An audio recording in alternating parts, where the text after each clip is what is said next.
To go. So the first session that we're going to be doing today is around preventative healthcare to reduce avoidable hospitalisation and readmission. I'm going to bring onto stage Edwina Wenkart, who'll be chairing the first session. And I'm really excited about this one to kick things off because the attendees that we have, or the speakers that we've got for the session, it's a good cross-section of healthcare across Australia and all the different stakeholders that need to work together to make everything cohesive and to deliver good patient outcomes. So what a great way to start things off. For those that don't know Edwina, she's the Chief Executive of PenCS. And they provide patient population health informatics solutions in primary care. So PenCS works with 28 of the 31 PHNs and more than 6,000 general practices and Aboriginal medical services across Australia. Their technology is used to drive data-driven quality improvements that support healthcare providers and deliver better patient outcomes. Edwina is a member of the AIDH and the MSIA. She holds an MBA from AGSM and a Bachelor of Arts from University of Sydney. And she's also a board member of Ocean Health Systems and CareMonitor. So Edwina, how are you, by the way? Hi, Peter. Very well. Thank you. Great to be here. I just needed to hear someone else's voice. It's weird talking in a room all by yourself and assuming that others are watching and that it's working. So that's fantastic. I think things are working. And I saw some messages in the chat as well from others who are watching to give me reassurance that everything is doing what it's supposed to. So if you are checking out the session, do drop a question in the chat, or at least let us know that you're watching, and also share via Twitter. But I'm going to hand over to Edwina, who's going to introduce the rest of the panel who'll be speaking at this session today. Thanks, Peter. We're excited to be here. It's going to be a great day. So together joining me, I have Richard Alcock, the Chairman of Western Sydney Local Health District and Vice Chairman of Bank of America. Richard is on my right, your left.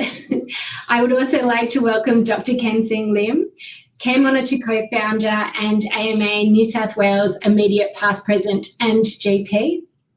And also Ray Messom, who is the CEO of WentWest. And we're really excited to bring you an informative session on collaboration today. I'd like to kind of introduce it by talking about the syndemic that's been impacting Australia due to COVID-19. So over the last year, and this is happening globally as well, we've seen people kind of stay back from going to their usual presentations with doctors. So they haven't been going and having their regular checkups. And what we're seeing now is a potential syndemic in chronic disease resulting from the COVID-19 pandemic. And we know that poor management of chronic disease can cost up to $320 million a year in Australia. And COVID's caused people to stay away from the health system. So we'd like to discuss this and talk about how we're going to address chronic disease management in Australia to reduce the cost to the healthcare system and also to help patients and deliver better patient outcomes. So Ray, what does preventative healthcare look like for PHNs? Thanks, Edwina, and it's fantastic to be here today. I would apologise up front if my connection is a bit choppy. We are getting a bit of rain out here in Western Sydney. Population health is really top of mind for us and the LHD as well.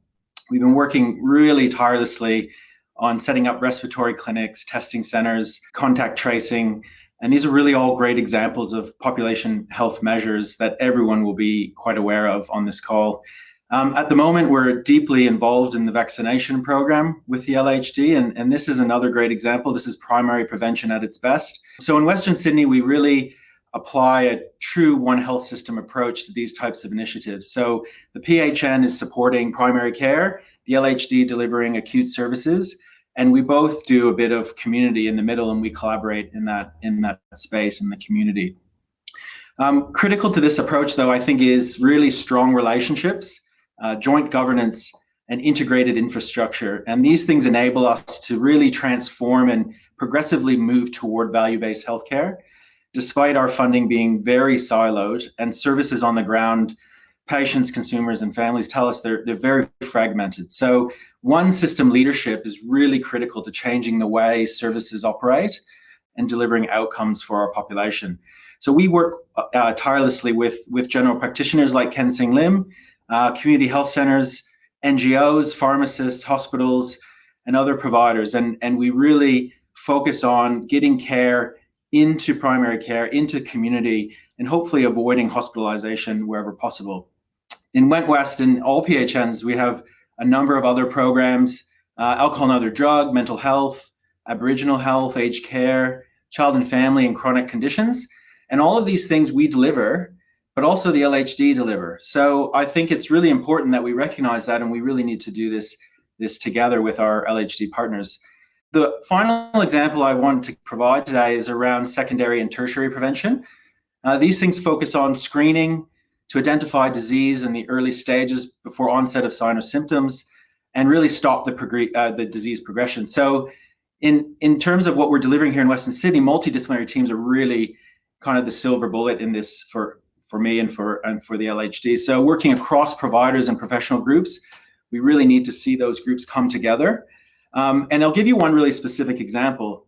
Our Western Sydney Diabetes Initiative has 130 Alliance members, and one of the components of that program is our Western Sydney Diabetes Joint GP Specialist Case Conference. And so this is an endocrinologist, a credentialed diabetes educator, and a resident medical officer, and they attend a general practice for 30 minutes with a GP and the patient, and they formulate a care plan. They discuss medication options for the patient. And since 2014, 300 GPs across Western Sydney have been involved in this, across 93 practices. And so 2,400 patients have really benefited. And it's not just about that case conference. It's about, like I said earlier, building relationships at the coalface, improving communication between general practice and hospital specialists. But really, in evaluating this program, we're really seeing a substantial reduction in key measures like the HbA1c, weight, and even favorable effects on blood pressure and lipid profile. So we're planning to expand these types of programs in Western Sydney. And I think really critical to this group is, data and digital platforms are really critical to delivering these outcomes, especially in a pandemic, where we really are moving to a virtual care model. We need to move more and more into virtual shared care planning and remote monitoring, Edwina. That is an incredible vision. So, Dr. Kean-Seng Lim, how do we operationalise this? So thanks, Edwina. I think probably a good way or good place for me to start is to pick out some of the key points that Ray has talked about. And I think the really key word which sticks out is that one about one health system. And a one health system approach has got a number of different facets to it. But broadly, it's about how best do we integrate all of our services. Because when we think about what integration means, integration can happen at several different levels. You can integrate at the macro level, at the meso level, and of course at the micro level. The macro level is where we integrate, everything. And this means the whole of the health funding system, the governance of the system, state and Commonwealth. Now, we can probably dream about that, but I'm not really seeing that happening anytime in the near future. So if we think about what is actually achievable, integrating care and integrating services at the meso level is probably where things start. And that's where the LHD, which is represented here by Richard, and of course the PHN represented here by Ray, come together. And that sets up some of the foundational elements in terms of determining how we work together. So if you like, it sets up the terms of reference. Now, where I come in, of course, is at the micro level, which is at the small organization level. And this is actually where, if you like, the rubber hits the road. And it's where we talk about how integration of care and services can be, as you put it, operationalized. So how do we apply this at an individual patient or person level? So we can think about the terms of population level health, and then we can think about the terms of personalized care. So population health is often quite scaled, it's scalable, it's mass delivery of services. But what we think about when we think about preventative healthcare is about what we can do for each patient as an individual. This is where we would try to personalize those services according to each person's need. And so in order to do that, we actually need a number of things. So one of them, of course, is we do need to be able to identify what the care needs. So this is where the data comes in. And this is also where if we can integrate data at the macro level, the meso level, which is regional, as well as at this local level, which is, of course, at our practice, we can use that data to identify who has care gaps, what care needs to be provided. And then that takes us to the next step, which is how and who is going to be providing that care. So interesting enough, what needs to be done is often fairly similar. Who does it and how it's delivered is actually where the interesting part comes in. And so Ray talked a little bit about some of the how by using that great Western Sydney diabetes example. So if we then localize that and talk about how that looks in my primary care center, this is where if I have, and as we do in our practice, have about 12% of our patient population who have type 2 diabetes. If I then look at that and say, who are the ones who are most poorly controlled? And I know out of that number, around about 13 of those 407 odd patients with type 2 diabetes actually have an HbA1c about 10, which means that they're really quite poorly controlled. So this is where we would be able to get the assistance virtually now of the Western Sydney diabetes team to assist our care team, which is made up of our dietitians, exercise physiologists, counselors, and of course the doctors and the team, who can actually get together to try to provide the best outcomes and options for each patient individually, because everyone has a different approach and everyone actually has different needs. So what it means is we're trying to make this as seamless as possible. And I know that's a word which gets thrown around a lot, but really it is about trying to use services which are available at the hospital level, at the community healthcare level, across the whole medical or healthcare neighborhood, as well as what we provide within the team, within our practice. And it's about coordinating that care in a way in which we can make that data flow continuous, not just for us as practitioners, but actually including the patient as an active member in their own care team. Thanks, Dr. Kean-Seng. The Australian Clinical Innovation Agency talks a lot about two key requirements, one being continuity of care and the other being coordination of care.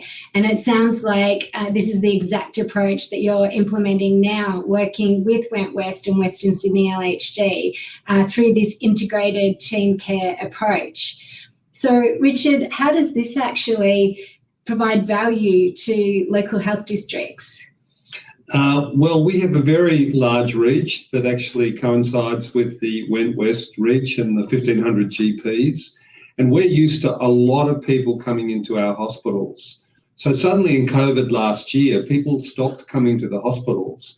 And so we had to then quite quickly pivot and use the many years that we had worked up with WentWest on our diabetes initiatives to work with general practice to go out to people in Western Sydney who needed our care. And one of the things about COVID that we're most proud about, Edwina, is we actually looked after 2/3 of the people in Western Sydney who needed care through COVID in their own homes. And we were able to do that because of the way in which we were highly organised in our community health initiatives with WentWest in being able to access people where they wanted to receive their care. You know, we talk a lot about how COVID has accelerated the way in which we work with our primary health partners by perhaps 5 to 10 years. And we were able to do that for a couple of reasons. First of all, we had deep embedded existing working relationships, and these sorts of relationships between a big LHD and GPs coordinated through the primary health network, they come down to people, how people can work together. And because we had been working together in diabetes, we were able to use the way in which we had developed muscle memory and confidence and trust between us to deliver a very effective COVID service. And we need to do this because we have large cohorts of people with complex and chronic conditions who don't want to come to the hospital, and we need to adapt as to how we look after them. Richard, it's really interesting to hear you talking about hospital in the home. It's definitely a way to extend hospital capacity beyond the bricks and mortar of the traditional hospital environment. So I guess the key question is, how do you collaborate and how do we drive efficiencies across the healthcare system? And Ray, how do you use technology and data to, enable this integrated team care approach? Thanks, Edwina. I mean, one of the reasons why I was so keen to work in Western Sydney is because I had partnered with WentWest for the 5 years prior in delivering the Lumos program. Many would be aware of Lumos, which is run out of the Ministry of Health, that links primary, community and acute sector data together. So we can really get a complete picture of the patient and that journey. And at the same time, I watched WentWest and Western Sydney LHD take large steps forward in data sharing and integration. And these things are so critical for our reform agenda. Data and digital innovation really need to be at the forefront to deliver value-based care. And the type of health system that we are striving to deliver is just not possible without the kind of data that I'm talking about. So just to come back to that Western Sydney diabetes example, I wanted to provide you some specifics of how we were really monitoring the situation during the pandemic. So in 2016, adult patients attending EDs in both Blacktown and in Mount Druitt, if they were to get a blood test for any reason, they were also given a blood test for HbA1c measurement. And this showed a steady rate of 17 to 18% of patients with diabetes. And really troubling is that has increased pretty standardly at about 0.5% per year since 2016 and when we started to measure. But we didn't just focus on hospital, we could focus on GPs. So we looked at general practice and we looked at monitoring the amount of diabetes in community, and we get a very similar result. But during the pandemic, we noticed that as the presentations, as the consultations in general practice declined, those that did come to general practice, so we saw increasing numbers with poorly managed diabetes. So we started to really worry about that. And then we could use that data to really inform us in real time about the insights that we needed across these different care settings and informed how, when, and what type of services we needed in communities. So WentWest extracts information from more than 25,000 general practice consultations each day, and from more than 230 general practices across Western Sydney. So we get a picture of what's happening across the care continuum, and we can really work together with the LHD, the hospitals, the community health centers, general practice to really make a difference to the outcomes and the services that patients are getting. I did want to touch on just a really exciting tidbit from the evaluation of that diabetes program. So we looked into that same data set that I mentioned earlier, and we found a cohort of patients that received a consultation, a test a test with that GP specialist case conference, and then we followed them up 12 months later. So in the data set, we had a patient that had that case conference, and then 12 months later, we could look at their HbA1c result. And we saw a significant reduction, 0.71% reduction in HbA1c. And this really puts into context what we can achieve together. A 1% drop in HbA1c is associated with a 21% reduced risk of death and a 14% reduced risk of myocardial infarction and a 37% reduced risk of microvascular complication.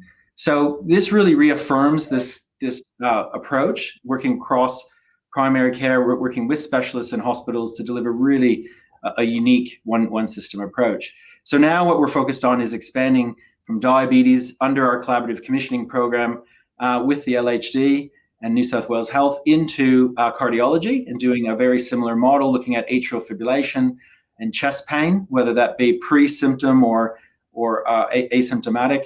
And then we'll implement a similar model working with cardiologists in Western Sydney LHD and patient-centered medical homes like Kean-Seng's. And in this model, we use CareMonitor with these general practices, these specialists, these nurses, and that allows us to deliver that face-to-face or virtually, but also really leverage that large data set so we can remote monitor patients. We can integrate their home devices, their wearables into that shared care plan, and everyone gets really a complete picture of what care is being delivered and by whom. Thanks, Ray. So, Dr. Kean-Seng Lim, you're a patient-centered medical home and you're using CareMonitor. What is CareMonitor and how is it facilitating this integrated team care? So yeah, thanks, Edwina. So we've been using CareMonitor in our practice for about the last 2 years or so. And it's probably good for us to start by thinking, what is CareMonitor? So CareMonitor is, in one sentence, it's a cloud-based shared care platform which integrates data and communications between patients, providers, and other health providers. Because from a general practice perspective, or in fact from any healthcare perspective, you can probably conceptualize care stakeholders as being the patient at the center, then you as one set of providers, and then other providers in that particular neighborhood. So part of the challenge that we always have is how do we coordinate care and how do we have that continuity that's needed. So if I reference that particular ACI, or Agency of Clinical Innovation website, on the medical or healthcare neighborhood, it talks about continuity as having three elements. So there's continuity of relationships, which is what we always talk about, continuity of data or information, and actually the third one, which we often forget about, which is continuity of management. And that's basically saying that everyone needs to be on the same page.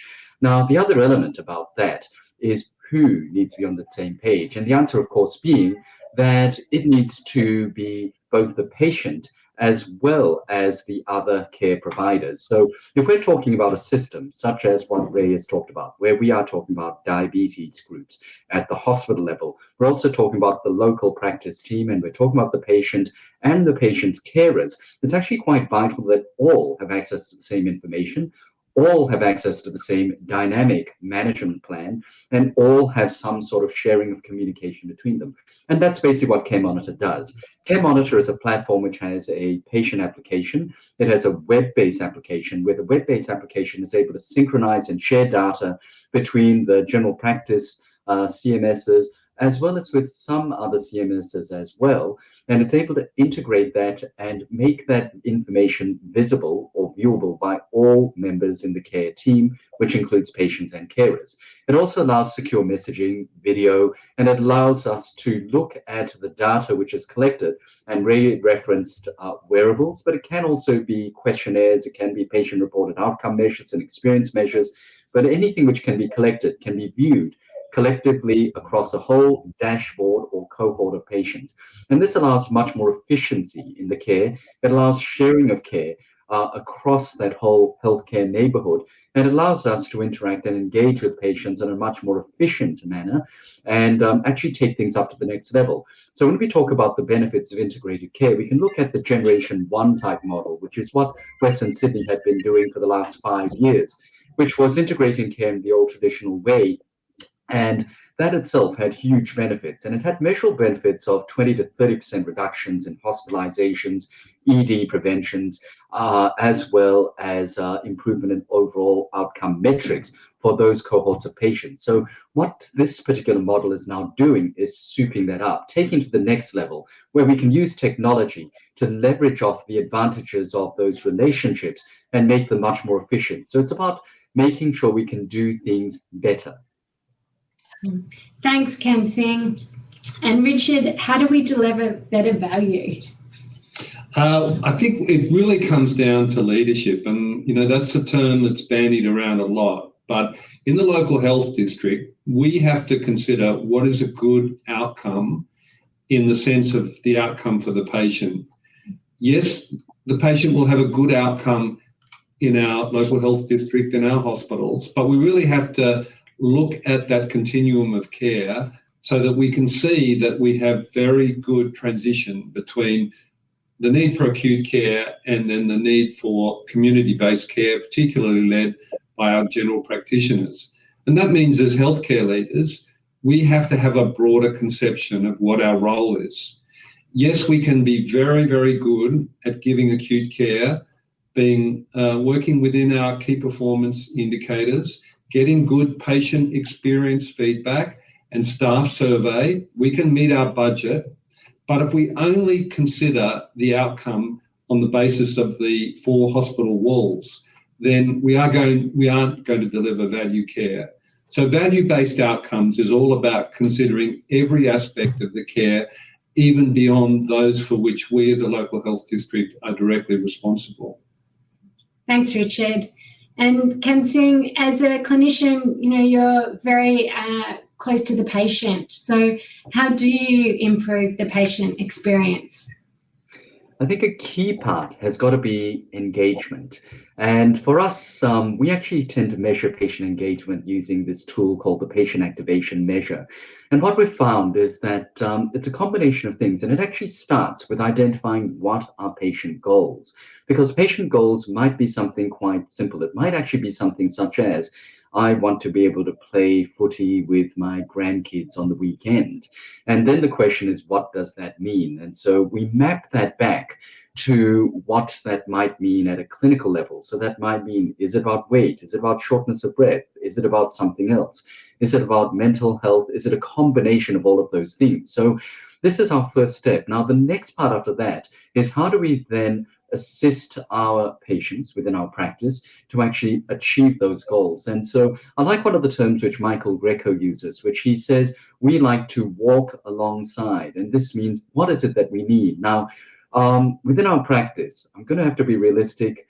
As doctors, we can't do it all. So this is where we rely so heavily on our practice team, our nurses, our practice receptionists, our counselor, our psychologists, our practice pharmacists, and this is all part of that team approach. And it is about identifying the needs of a person and then working on who are the best people to assist a person to achieve those needs. And then, of course, how do we measure those outcomes? So how do we personalize the care that we need to provide? And then we measure it all by using patient activation and see if we can improve the patient activation over time, along with the process of achieving those patient goals. Thanks, Kean-Seng. Well, I think it's really exciting to hear the message today. One health system, one care system. We've got the LHD, PHN, doctors, and data and technology all collaborating together to improve patient outcomes. And as Richard said, leadership is key. Kean-Seng, you touched on integration, and Ray, one health system, one care system. So, over to you, Peter. I think we've got some time for Q&A. Yeah, sure. No, thanks, guys. It's great to hear those conversations. It's interesting because I know there are a few clinicians within the Talking Health Tech community on our forum who are also part of the same area and focused on, the patient-centered healthcare. So it's a really great topic to get us started with, and also bringing different parts of the healthcare system together. I know there's 2 questions that came through, and there are more coming through just as we're talking, but we'll go with the first one from Rhiannon. Rhiannon asked, I can summarize, but also the panelists can see I've just popped it in there. Do you think that the way to move forward with collaborative care is disease area or conditioned focus? So I guess looking at type 1 diabetes, would this potentially bypass other clinical issues? Kean-Seng, have you got any thoughts on that one? Yeah, thanks, Peter. So I think that one's really perfect for me because I'm a general practitioner. And as general practitioners, we see patients, not problems. So we see a person rather than a condition. So that's absolutely one of the issues, which is that hospitals and hospital systems tend to be divided according to conditions-based programs or disease-based programs. So you've got cardiovascular, you've got respiratory, you've got diabetes, and so forth. Whereas we have a patient who might have a mixture of everything. And so one of our challenges is we do need to look at needs rather than conditions. However, what I'm now going to say is going to go back on that one a little bit, and that is that when we are designing programs, there is a certain ease to going with a conditions-based thing and then having, if you like, a suite of conditions-based interventions, which we then mash together on an individual level to try to individualize it for patients, and then, of course, picking a bit of each one. So at the end of it, what we end up doing is doing a little bit of both. We end up doing a needs-based focus and hopefully a needs-based analysis and needs-based intervention, which is actually a mixture of conditions-based as well as personalized and individual-based interventions. And so at the end of it, often what we do is we do measure condition-focused metrics. However, I will also say that I'm really moving more now towards using things like goal attainment scale scorings. And goal attainment scores are, of course, something which cuts right across conditions and goes very much towards a needs-based thing, along with, say, something like patient activation measures. Thank you, Kean-Seng. That's a great answer to that one. And lastly, just before we wrap up, I might go to Ray for the other point. Emily asked or raised that there's some impressive data extraction numbers from GPs, but how do we practically take this to other regions? And what are the key blockers and opportunities for all this data integration? Thanks, Peter, and thanks, Emily. We do have a national PHN footprint, and we have about 2/3 of GPs providing data through PHNs. Many would be aware of a program running out of WA, PHN called the Primary Health Insights, which seeks to bring this together in sort of a warehouse so we can look at this nationally. So through PIPQI, we've really taken steps forward in the last couple of years, but it's not just about aggregate measures, I guess is the point I would make. It's really about that record level data, collected safely with the right privacy constraints and consent in place. And then once you have that in place, which we have in Western Sydney, then you can take it really to the next level, and you can get into things like artificial intelligence, machine learning, algorithms to inform clinical decision support. So I think it's a really exciting time, Peter, to be doing health tech and health data.